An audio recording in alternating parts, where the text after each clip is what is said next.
Sir 21వ తేదీ అమ్మాయి అయితే ఏ పేరుని రివీల్ చేయలేదు, కానీ 22వ తేదీ మాత్రము మేము డాక్టరు చేత మేము అడిగినప్పుడు యాజ్ అ సూపరింటెండెంట్గా నేను అడిగినా కూడా అమ్మాయి చెప్పలేకపోయింది.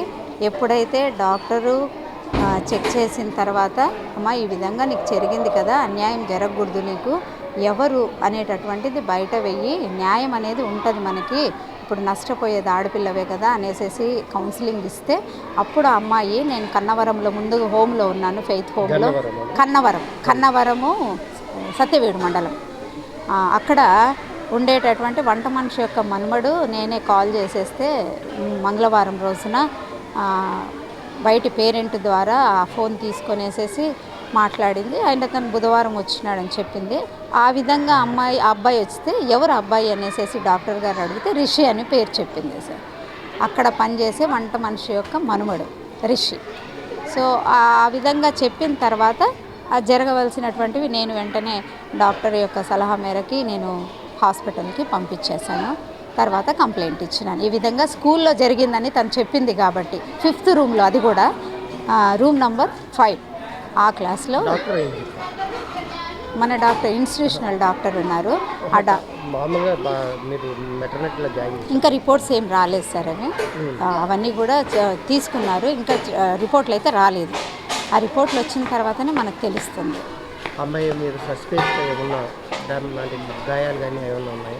సార్ అదే 21వ తేదీ సాయంత్రము అమ్మాయి 5th రూమ్లోకి తన యొక్క బుక్కుని తీసుకొని వెళ్ళినప్పుడే ఎవరో అన్నోన్ పర్సన్ వచ్చేసేసి నా వెనకనే వచ్చి రూమ్లోకి వచ్చేసేసి నీ పేరేమని అడిగి నన్ను పట్టుకుని ఉంటే నేను విదిలించుకునే సమయంలో అతని యొక్క గోర్లు నాకు చేతికి రాసుకున్నాయి, తర్వాత ఈ యొక్క లెఫ్ట్ సైడ్ కూడా ఛాతిపైన గీసుకున్నాయి అనేసి చెప్పింది.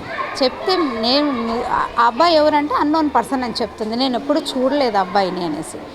ఎప్పుడు విషయము రిషి అని పేరు బయటకు వచ్చింది అని అంటే డాక్టర్ యొక్క కౌన్సిలింగ్లో ఆ అమ్మాయి ఆ విధంగా చెప్పడం జరిగింది. వెంటనే నేను హాస్పిటల్ పంపించాను, కంప్లైంట్ ఇవ్వటం జరిగింది.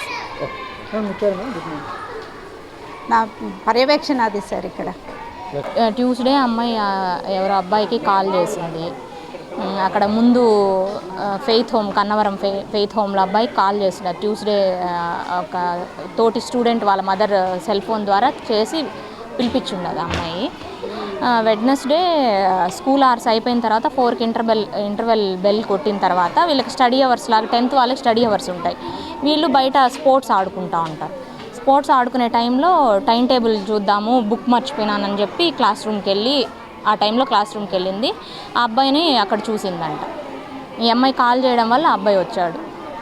వెళ్ళి చూసిన తర్వాత ఆ టైంలో అందరూ వెళ్ళిపోయారు. ఇంటర్వెల్ ఫైనల్ బెల్ కొట్టిన తర్వాత అందరూ వెళ్ళిపోతారు కదా, కిటికీస్ అన్నీ క్లోజ్ చేసి ఉన్నాయి. అక్కడ బెంచెస్ వెనకాల జరిగిందమ్మా అని చెప్పింది. అది ఎప్పుడు చెప్పింది? 21st నైట్ జరిగిన తర్వాత. ఆ రోజు 22nd మార్నింగ్ నుంచి అడుగుతున్నా ఏమీ చెప్పలేదు. ఇంకా నాకు డౌట్ వచ్చింది. మా స్టాఫ్ కూడా ఐడెంటిఫై చేశారు, ఈ మార్క్స్ అవి ఉన్నాయి మేడం అనేసి నాకు ఇన్ఫామ్ చేశారు. నేను ఇంకా హోల్ బాడీ చెకప్ చేయడంతో స్టాఫ్ లెఫ్ట్ బ్రెస్ట్ మీద మల్టిపుల్ మార్క్స్ ఉన్నాయి, లెఫ్ట్ హ్యాండ్ మీద మార్క్స్ ఉన్నాయి. అమ్మాయి ఏం జరిగిందమ్మా అంటే అమ్మాయి నోరు కూడా విప్పలేదు. యాక్చువల్లీ కొంచెం అమ్మాయి attention deficit hyper active disorder. అమ్మాయినే బాగా చూసుకోవాలి, అమ్మాయినే ఇది చేయాలి అనే రకం. ముందు కూడా అమ్మాయి మానసిక పరిస్థితి కొంచెం ఇదిగా ఉంది. ఎందుకంటే ఫిట్స్ అని చెప్పి అక్కడ హోమ్ నుంచి వచ్చినప్పుడు యాక్షన్ అనమాట. అమ్మాయిని ఎవరైనా పట్టించుకోకపోతే ఫిట్స్ లాగా యాక్షన్ చేయడం, అది కూడా ఐడెంటిఫై చేశాము. ఆ ట్యాబ్లెట్స్ కూడా స్టాప్ చేయడం జరిగింది. ఆ రోజు మార్నింగ్ నుంచి చెప్పకపోయేసరికి నేను ఫిజికల్ ఎగ్జామినేషన్ చేయాల్సి వచ్చింది.